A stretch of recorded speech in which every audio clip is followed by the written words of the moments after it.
Hello दोस्तों, झारखंड वाला 99 में आप सबों का स्वागत है। दोस्तों, इस चैनल के माध्यम से इंटरनल एनर्जी एंड इंट्रोपी के बारे में मैं डिस्कस करने जा रहा हूं कुछ एमसीक्यू क्वेश्चन जो सहायक आचार्य 6 to 8 के लिए इम्पोर्टेंट है। तो देखेंगे फर्स्ट क्वेश्चन में, देखिए क्या दिया हुआ है।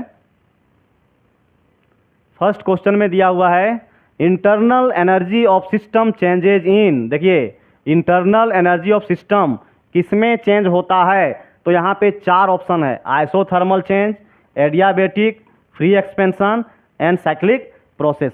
तो एक एक के बारे में बढ़िया समझेंगे। तो देखिए आइसोथर्मल चेंज में पहले बताया गया है फर्स्ट लॉ ऑफ थर्मोडायनेमिक। इसमें क्या होता है, डेल्टा टी का वैल्यू 0 होता है। तो देखिए दोस्तों, फर्स्ट लॉ ऑफ थर्मोडायनेमिक क्या कहता है, delta Q equal to delta U plus delta W. यहाँ पे डेल्टा क्यू क्या है, तो change in heat, delta U क्या है, change in internal energy, heat given by system, delta Q मतलब heat given by system, change in internal energy and total work done by system, delta W. तो देखिए यदि temperature change हो जाए तो internal energy क्या हो जाएगा, 0 हो जाएगा, क्योंकि इंटरनल एनर्जी का फॉर्मूला होता है NCV डेल्टा टी। तो ये 0 है, मतलब ये पूरा टर्म क्या हो जाएगा, 0 हो जाएगा।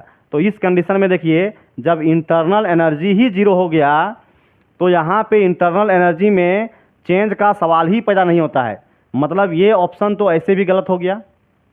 अब देखिए सेकेंड ऑप्शन क्या है, तो एडियाबेटिक चेंज में क्या इंटरनल एनर्जी चेंज होगा, तो हाँ इसमें होगा। क्यों होगा, क्योंकि आप यहाँ पे देख सकते हैं इसका मैथमेटिकल प्रूफ है, डेल्टा डब्लू। देखिए एडियाबेटिक में आप पढ़े हैं डेल्टा क्यू का वैल्यू 0 होता है, डेल्टा क्यू का वैल्यू 0 होता है। ये आप मेरा प्रीवियस वीडियो में देख सकते हैं, उसमें बहुत सारे न्यूमेरिकल्स इस पर करवाए हैं। तो देखिए यहाँ पे क्या होगा, डेल्टा यू इक्वल टू लिख सकते हैं माइनस डेल्टा डब्लू। तो इसका मतलब क्या हुआ, इसका मतलब हुआ कि टोटल वर्क डन किसमें कन्वर्ट हो जाएगा, चेंज इन इंटरनल एनर्जी। मतलब मान लीजिए कि इसमें हम कुछ गर्म कर रहे हैं, मान लीजिए कि इसमें पानी हम गर्म कर रहे हैं, पानी गर्म कर रहे हैं। तो पानी जो गर्म कर रहे हैं मतलब इसमें वर्क कर रहे हैं, तो जो पानी पर जो वर्क कर रहे हैं ये वर्क किसमें चेंज हो जाएगा, टोटल इंटरनल एनर्जी को बढ़ाने में। तो इसका मतलब एडियाबेटिक में इंटरनल एनर्जी क्या होगा, चेंज होगा। जो वर्क करेंगे वो इंटरनल एनर्जी को चेंज करने में यूज होगा। फ्री एक्सपेंशन में तो होगा नहीं, ये भी गलत हो जाएगा। साइक्लिक में भी नहीं होगा, क्योंकि इंटरनल एनर्जी साइक्लिक प्रोसेस में क्या हो जाता है, 0 हो जाता है। जैसे यहाँ पे देखिए मान लीजिए कि ये कोई साइक्लिक प्रोसेस है। सपोज दैट कोई पार्टिकल है जो A से B गया, फिर B से A आया, मतलब इसी पॉइंट पर आ गया। तो इस कंडीशन में इंटरनल एनर्जी क्या होता है, 0। तो इसमें चेंज होने का कोई सवाल ही पैदा नहीं होता है। मतलब इसका राइट ऑप्शन क्या होगा, बी, एडियाबेटिक चेंज में इंटरनल एनर्जी क्या होगा, 0 होगा। आगे देखिए दोस्तों, सेकंड क्वेश्चन है। सेकंड क्वेश्चन क्या दिया हुआ है, देखिए इसमें लिखा हुआ है 20 gram of ice at 0 degree Celsius melt to water at 0 degree Celsius, the entropy change in this process is. तो इंट्रोपी में, इस प्रोसेस में इंट्रोपी चेंज क्या होगा, जबकि लेटेंट हीट का वैल्यू दिया हुआ है कितना, 80 कैलोरी पर ग्राम। तो देखिए क्वेश्चन में ध्यान दीजिए, इसमें क्या क्या दिया हुआ है, मास दिया हुआ है, टेम्परेचर दिया हुआ है 0 डिग्री सेल्सियस। लेकिन आप यहाँ देख सकते हैं यहाँ पे टेम्परेचर जो है वो केल्विन में दिया है। तो 0 डिग्री सेल्सियस को यदि हम केल्विन में बदलेंगे तो 273 केल्विन हो जाएगा। इसको आप चेंज कर लेंगे। अब देखिए निकालना क्या है, तो entropy change in this process, मतलब डेल्टा एस का वैल्यू निकालना है। तो delta S equal to delta Q by क्या होता है, टी, या इसी को हम लिख सकते हैं ml बाय टी। तो m क्या है, मास ऑफ द मैटर, और l क्या है, लेटेंट हीट ऑफ सब्सटेंस और मैटर, t क्या है, तो चेंज इन टेम्परेचर। तो देखिए इसमें मास कितना दिया हुआ है, मास दिया हुआ है 20 ग्राम, लेटेंट हीट का वैल्यू है 80 ग्राम, और चेंज इन टेम्परेचर कितना है, 273 3, टेम्परेचर दिया हुआ 273। तो इसको जब सॉल्व करेंगे तो इसका वैल्यू आएगा 5.86 कैलोरी पर केल्विन। लेकिन दोस्तों यहाँ पे आंसर दिया हुआ है जूल में, आंसर क्या दिया हुआ है, जूल में दिया हुआ है, ऑप्शन जूल है। तो क्या करेंगे, 5.86 को यदि जूल में बदलेंगे तो 5.86 को 4.2 से मल्टीप्लाई कर देंगे तो ये वैल्यू आ गया जूल पर केल्विन। अब इसको जब सॉल्व करेंगे तो इसका फाइनल आंसर जो आएगा ये आएगा 24.5 जूल पर डिग्री केल्विन। तो इसको आप बना के देख लेंगे, इसका राइट ऑप्शन क्या होगा, 24.5 जूल पर डिग्री केल्विन। तो मैं उम्मीद करता हूँ कि ये क्वेश्चन आपको बहुत अच्छी तरीके से समझ में आ गया होगा। आगे देखिए क्वेश्चन नंबर 3। क्वेश्चन नंबर 3 क्या है, तो इसमें दिया हुआ है the piece of ice is added to a cup of water. देखिए आइस का कोई पीस है जिसको ऐड किया गया किसमें, या कप ऑफ वाटर, वाटर में ऐड किया गया। तो इंट्रोपी, इसका इंट्रोपी क्या होगा, तो इसका इंट्रोपी इंक्रीज होगा। कैसे इंक्रीज होगा, इसको थोड़ा सा समझ लीजिए। मान लीजिए कि ये कोई कंटेनर है जिसमें क्या था, तो आइस था। इसमें क्या डाला हुआ है, तो इसमें आइस डाला हुआ है। इसमें दोस्तों डाला हुआ है आइस। चलिए मान लेते हैं कि ये आइस है, इसमें आइस डाला हुआ है। अब देखिए इसमें क्या किया गया, इसमें वाटर को डाल दिए। इसमें क्या डाल दिए, वाटर को डाल दिए। पहले आइस था, अब इसमें क्या डाल दिए, वाटर। तो अब आप लोग बताइए कि जब वाटर को हम डालेंगे, आइस में वाटर को हम डालेंगे, तो मान लेते हैं कि इसका टेम्परेचर 0 डिग्री सेल्सियस होगा। जब आइस है तो स्वाभाविक है इसका टेम्परेचर 0 डिग्री सेल्सियस होगा। अब देखिए इसमें जब हम वाटर डाल दिए तो यहाँ पे वाटर का टेम्परेचर लिखा नहीं गया है, लेकिन हम ये जानते हैं कि वाटर का टेम्परेचर या तो 0 होगा या 0 से अधिक ही होगा, 0 से कम नहीं हो सकता है।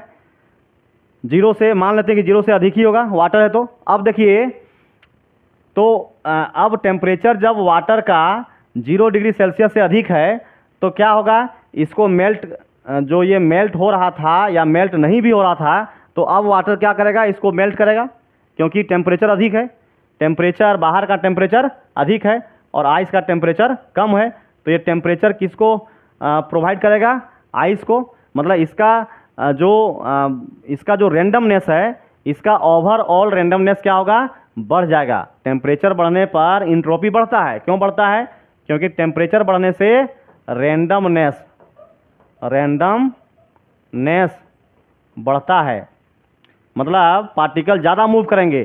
तो यहाँ पे वाटर ऐड किया गया, मतलब टेम्परेचर बढ़ रहा है, तो टेम्परेचर बढ़ा तो ये अब इसको क्या करेगा, इसको मेल्ट कराएगा और ये आइस से किस में कन्वर्ट होगा, वाटर में। तो इस कंडीशन में क्या होगा, इंट्रोपी बढ़ेगा, यानी टेम्परेचर बढ़ने से इंट्रोपी बढ़ता है, या रेंडमनेस बढ़ने से इंट्रोपी बढ़ता है। तो ये ध्यान रखेंगे। चलिए नेक्स्ट क्वेश्चन देखेंगे आप लोग दोस्तों। नेक्स्ट क्वेश्चन क्या दिया गया है, entropy of system in reversible. देखिए रिवर्सिबल चेंज में सिस्टम का इंट्रोपी क्या होगा, रिवर्सिबल साइकिल में सिस्टम का इंट्रोपी क्या होगा। यदि साइकिल, मान लीजिए कोई सिस्टम है जो ए से बी गया और फिर बी से ए आया, मतलब फिर इसी पॉइंट पर आ गया। कोई सिस्टम में यदि कोई पार्टिकल हैं जो ए से बी गया फिर बी से ए आया, तो ऐसे इसको क्या कहेंगे, रिवर्सिबल साइकिल। तो इस कंडीशन में इंट्रोपी क्या होगा, रिमेन्स अनचेंज्ड। क्यों होगा, क्योंकि जिस रेट से बढ़ा उसी रेट से फिर कम हो गया, तो जो पहले था फिर उसी पर आ गया। तो यहाँ पे क्या होगा, रिमेन्स अनचेंज्ड। तो उम्मीद करता हूँ जितना मैंने बताया ये बहुत अच्छी तरीके से आप समझ गए होंगे। अब देखिए नेक्स्ट जो क्वेश्चन है,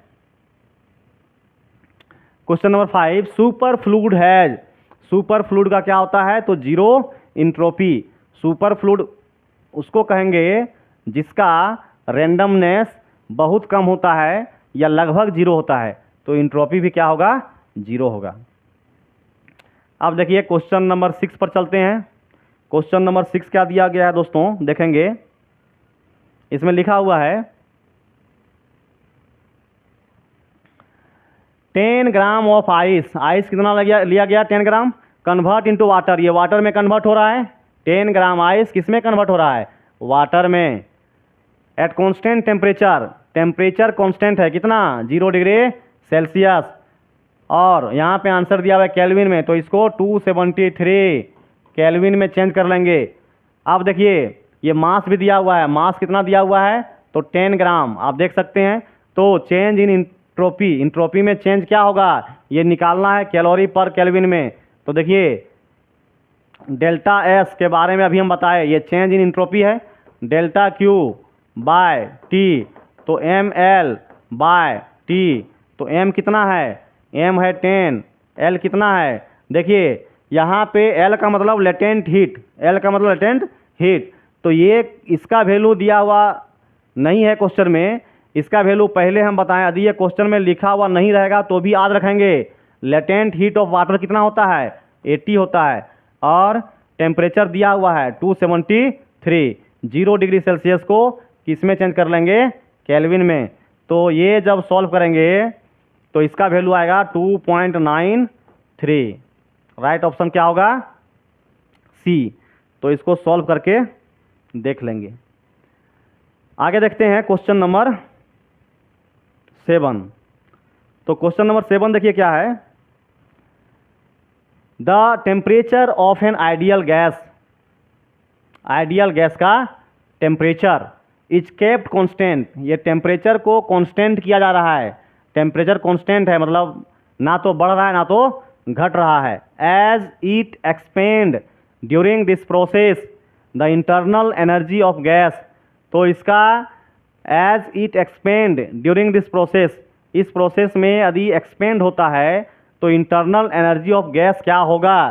तो इस कंडीशन में देखिए यदि टेम्परेचर कांस्टेंट रखा जाए आइडियल गैस का और यदि गैस एक्सपेंड हो रहा है तो इंटरनल एनर्जी वहाँ पे क्या होगा? Remains constant. मतलब डेल्टा टी यदि कांस्टेंट हो, ये जब भी कांस्टेंट हो तो इंटरनल एनर्जी भी क्या होगा? कांस्टेंट। मतलब टेम्परेचर सिस्टम का ना तो बढ़ रहा है ना तो घट रहा है, तो ये इंटरनल एनर्जी भी क्या होगा? ना तो बढ़ेगा ना तो घटेगा, क्योंकि इंटरनल एनर्जी डिपेंड कर रहा है किस पर? टेम्परेचर पर। टेम्परेचर बढ़ेगा तो इंटरनल एनर्जी बढ़ेगा, टेम्परेचर घटेगा तो इंटरनल एनर्जी घटेगा। यहाँ पे कांस्टेंट है इसीलिए ये भी क्या होगा? कांस्टेंट होगा। तो उम्मीद करता हूँ जितना मैंने बताया ये आप अच्छी तरह से समझ गए होंगे। नेक्स्ट क्वेश्चन चलते हैं, क्वेश्चन नंबर 8। और दोस्तों यदि किसी क्वेश्चन में प्रॉब्लम हो, नहीं समझ में आती है तो ज़रूर कमेंट करेंगे। नेक्स्ट क्वेश्चन देखिए दोस्तों।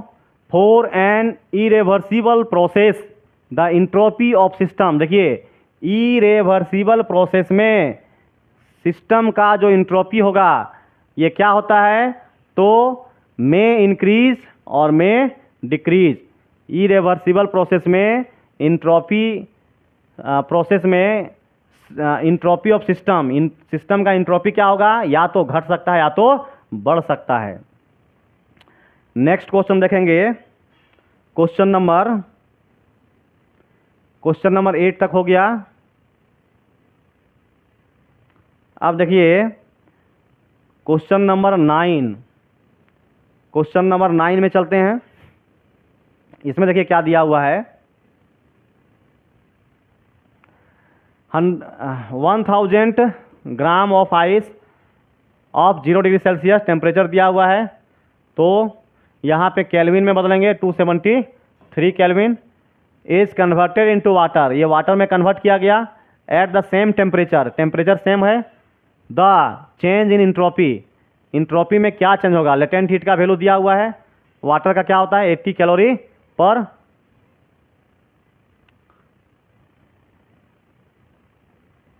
पर केल्विन, 80 कैलोरी पर केल्विन। ओके, यहाँ पे करेक्शन कर लेंगे।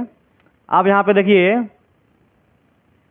सॉरी लेटेंट हीट 80 कैलोरी पर ग्राम, ठीक है, लेटेंट हीट का वैल्यू है तो 80 कैलोरी पर ग्राम। अब देखिए यहाँ पे निकालना क्या है, डेल्टा एस। डेल्टा एस क्या होता है, delta Q by delta T, change in temperature. Delta S क्या है, चेंज इन इंट्रोपी। तो delta S change in entropy, delta Q by delta T.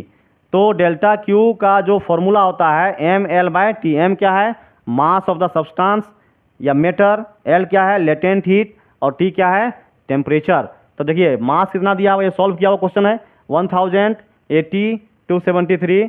तो वैल्यू रखेंगे तो इतना कैलोरी 293 कैलोरी पर केल्विन आएगा। मतलब इसका राइट ऑप्शन क्या होगा, सी। तो आगे देखिए, ये प्रीवियस क्वेश्चन ही रिपीट हुआ है, इससे रिलेटेड क्वेश्चन 1-2 क्वेश्चन पहले भी कराया अभी। अब देखिए क्वेश्चन नंबर 10 क्या दिया गया है, 10 में है entropy of system in reversible. देखिए सिस्टम का इंट्रोपी किसमें, रिवर्सिबल एडियाबेटिक प्रोसेस में क्या होता है। तो जब रिवर्सिबल की बात हो, इंट्रोपी रिवर्सिबल प्रोसेस में क्या होता है, रिमेन्स अनचेंज्ड। इसके पहले भी मैंने बताया, रिवर्सिबल का मतलब मान लीजिए कोई सिस्टम है, ए से बी गया और फिर बी से ए आया, तो इस प्रोसेस में इंट्रोपी क्या हो जाएगा, रिमेन्स कांस्टेंट। तो दोस्तों आज का वीडियो कैसा लगा कमेंट बॉक्स में ज़रूर कमेंट करें, और यदि ये वीडियो अच्छा लगे तो प्लीज़ लाइक, सब्सक्राइब और दोस्तों के बीच अवश्य शेयर करें।